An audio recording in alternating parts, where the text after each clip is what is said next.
Hi అండి. Hi. ఎక్కడి నుంచి వచ్చారండి మీరు? మేము వడ్లమూడి నుంచి వచ్చామండి. ఓకే. ఈ మొక్కలు మేము గత సంవత్సరం కూడా తీసుకున్నాము. బాగా ఫ్రూట్స్ కూడా బాగా కాస్తున్నాయి. 6 నెలలకే వచ్చేసింది జామ అయితే. మామిడైతే ఇంకా పర్లేదండి, పూత పడింది. మళ్ళీ అందుకని నచ్చి మళ్ళీ తీసుకున్నామని మళ్ళీ వచ్చాను.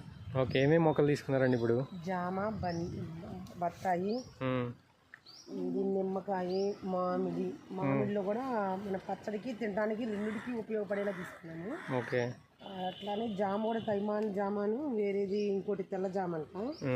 అది కూడా పోయినసారి బాగా ఇక్కడి నుంచి ఇక్కడికి కాయలు కాస్తున్నాయండి, చాలా బాగున్నాయి. అందుకని నచ్చి తీసుకోవడానికి వచ్చాము. ఓకేనండి. ఈ బత్తాయి కూడా 6 నెలలకు పడిపోయిద్దండి. ఒకసారి కూడా ఇట్లా తీసుకున్నాం, పోయినసారి పూత మీద ఉంది. పూత కూడా వస్తున్నట్టుంది. అవునండి, పూత కూడా వస్తున్నాయి, నచ్చి తీసుకున్నాము. ఓకేనండి. ఎట్లా ఉంది మీరు ఇక్కడ? అంటే బాగుందా మొత్తం అంతా కూడా? బాగుంది.